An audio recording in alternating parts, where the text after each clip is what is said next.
लखीमपुर खीरी में महिंद्रा थार से किसानों को कुचलकर मारने की वारदात का कल पुलिस ने रिक्रिएशन किया। इस कांड में मुख्य आरोपी आशीष मिश्रा समेत 4 आरोपियों को पुलिस मौके पर ले गई और उनसे इस वारदात पर पूछताछ की।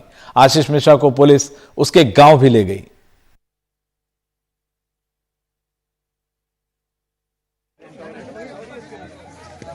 तीन अक्टूबर को किसानों के विरोध के बीच एक थार आई थी जो उन्हें पीछे से कुचलती हुई निकल गई थी।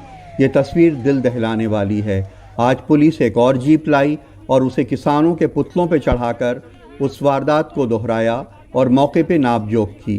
घटना के अगले दिन 4 अक्टूबर को घटनास्थल पर मौजूद चश्मदीद किसानों ने आरोप लगाया था कि थार में गृह राज्य मंत्री के बेटे आशीष मौजूद थे। हाँ, भाग गए। हो सांसद जी के लड़के फायरिंग करते हुए भाग गए। फायरिंग करते हुए सांसद जी के लड़के फायरिंग करते हुए भाग गए और गन्नों में छिप के निकल गए। और वो तो सबसे कह रहे हैं कि मेरा लड़का वहाँ कोई कार्यक्रम हो रहा था, यहाँ गया ही नहीं, ड्राइवर गाड़ी चला रहा था। आप लोगों ने देखा था? हाँ, देखा था, उनको देखा था, भागते हुए देखा उनको। छोटा लड़का था उनका, नाम मोनू है। क्या नाम है उसका? मोनू नाम है उनका।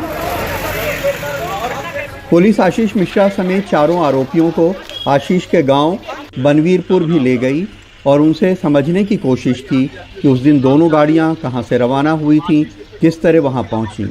गांव में ज़बरदस्त पुलिस बंदोबस्त था। पुलिस ने बाजार की कुछ दुकानों से सीसीटीवी फुटेज भी हासिल की है। गांव में मंत्री के समर्थकों का कहना है कि आशीष किसानों को कुचलने में शामिल नहीं थे।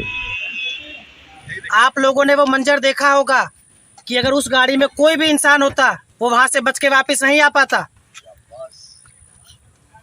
फिर किस हिसाब से जांच एजेंसी चल रही है जो एक बेगुनाह को सलाखों के पीछे डाला जा रहा है। जिस वक्त महिंद्रा थार किसानों को कुचल रही थी उसके पीछे एक फॉर्च्यूनर चल रही थी जो आशीष के दोस्त और पूर्व केंद्रीय मंत्री अखिलेश दास के भतीजे अंकित दास की है। अंकित कार में मौजूद था। पुलिस ने मौके पर उससे भी पूछताछ की। मौके से पकड़ा गया अंकित का कर्मचारी शेखर भारती पहले ही पुलिस को कह चुका है कि अंकित उस गाड़ी में मौजूद थे।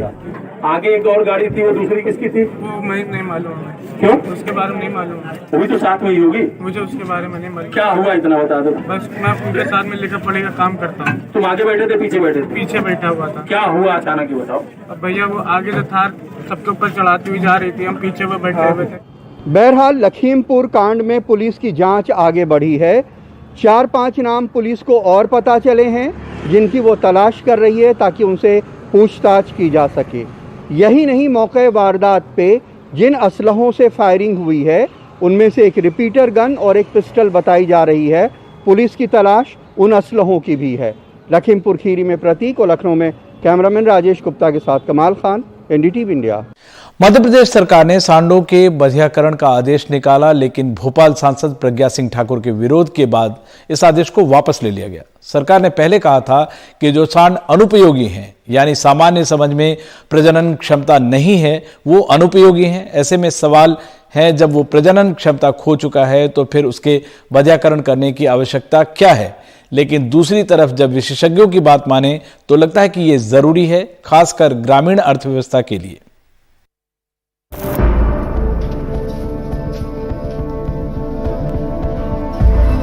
मध्य प्रदेश में 12 करोड़ रुपए खर्च कर लगभग 12 लाख सांडों के बधियाकरण का आदेश निकला, लेकिन ये आदेश बीजेपी कांग्रेस सबको बुरा लगा।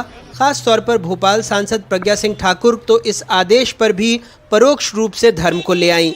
जनसंख्या कम करो, जनसंख्या कम करो, जनसंख्या कम करो। हिंदुओं ने एक संतान पैदा करना शुरू कर दिया और नहीं तो किसी के तो है ही नहीं मतलब पैदा ही नहीं करना। ये क्या होता है? जब खत्म होने लगेंगे तब ये जागृत होंगे, तब तक इनका समय निकल जाएगा। उसके साथ ही मैंने कहा कि क्या करना चाहते हो तुम? वंश खत्म करना चाहते हो, देशी गौवंश खत्म करना चाहते हो। अगर देशी गौवंश खत्म हो गया तो हम किसकी पूजा करें? किसको गौ माता कहेंगे? कौन अमृत देगा? कौन हमें जीवित रखेगा? अगर धरती से देशी गौवंश खत्म हो गया तो धरती नष्ट हो जाएगी।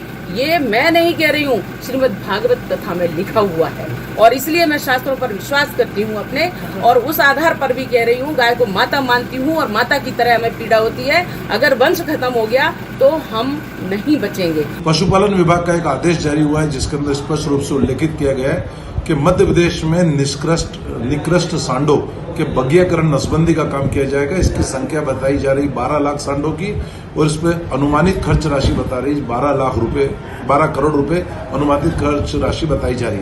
अब आप देखेंगे तो गोवंश को समाप्त करने वाला काम है, गोवंश विरोधी काम है। करना तो सरकार को चाहिए कि गोवंश के संरक्षण और संवर्धन को लेकर काम करना चाहिए, लेकिन सरकार का ये बेतुका आदेश कहीं न कहीं गोवंश की संख्या को समाप्त करने वाला है। ये गोवंश विरोधी निर्णय है। विरोध का असर ये हुआ कि 24 घंटों में आदेश वापस हो गया। हालांकि एनडीटीवी के हाथ जो लिस्ट लगी है वो बताती है कि बधियाकरण साल दर साल होता आ रहा है। 2017 में 10,16,000, 2018 में 11,04,000, 2019 में 7,61,000, तो 2020 में 8,26,000 सांडों का बधियाकरण हुआ। जानकार कहते हैं ग्रामीण अर्थव्यवस्था के लिए ये बेहद जरूरी है। यदि उनका बधियाकरण नहीं करेंगे तो एक सांड हाफ ऑफ दी हर्ड होता है, तो साल में लगभग 60-70-100 गायों को फैलाता है। मतलब 100 गायों के नीचे ऐसी बछियाँ पैदा होंगी तो आधा 1-1 लीटर दूध देंगे। वहीं यदि हम बधियाकरण करके उनके स्थान पर अपनी देसी नस्ल के जो उत्पादक नस्ल के मिल्च ब्रीड यदि हम छोड़ेंगे, सांड गिर है, साहिवाल है, थारपारकर है, राठी है, ये नस्लें, तो कहीं उससे ज़्यादा अच्छी बछियाँ पैदा होंगी, दुग्ध उत्पादन बढ़ेगा, कई गुना दुग्ध उत्पादन बढ़ जाएगा, तो पोषण दूर होगा, लोगों को रोजगार मिलेगा। गाँव स्तर पर जहाँ पे कि आज ज़मीनें खत्म हो चुकी हैं, बहुत कम है, उनको वहीं पर रोजगार मिल जाएगा। तो ये बहुत अच्छी योजना है। मध्य प्रदेश में पशुधन गणना के मुताबिक 2,90,00,000 पशुधन हैं, जिसमें 1,87,00,000 गाय और 1,03,00,000 भैंस हैं, जो देश के कुल गौवंश का 9.73% है। जबकि दूध उत्पादन में यूपी राजस्थान के बाद 1,71,00,000 टन के साथ मध्य प्रदेश तीसरे नंबर पर है, जो देश में कुल दूध उत्पादन का 7% हिस्सा है। खेत की जुताई से लेकर बुआई तक का काम अब ट्रैक्टर और दूसरी मशीनों से हो रहा है। बैल की जरूरत सिमट कर रह गई है। ऐसे में कई दफे उन्हें लावारिस छोड़ दिया जाता है। गौशालाओं में भी सांडों की संख्या लगातार बढ़ रही है, इसलिए अच्छी नस्ल के सांडों को रखने को लेकर बढ़ावा दिया जा रहा है ताकि ग्रामीण अर्थव्यवस्था सुधर सके। कहते हैं सत्ता का नशा 100 सांडों के बराबर है। अब अगर आर्थिक, वैज्ञानिक और तार्किक विशेषज्ञों की राय को दरकिनार कर सियासी राय को अहमियत दी जाएगी तो ये कहावत दमदार लगेगी भी। वैसे अगर मानना ही था तो उस गौ कैबिनेट की राय ले लेते जिसका धूमधाम से गठन किया गया था।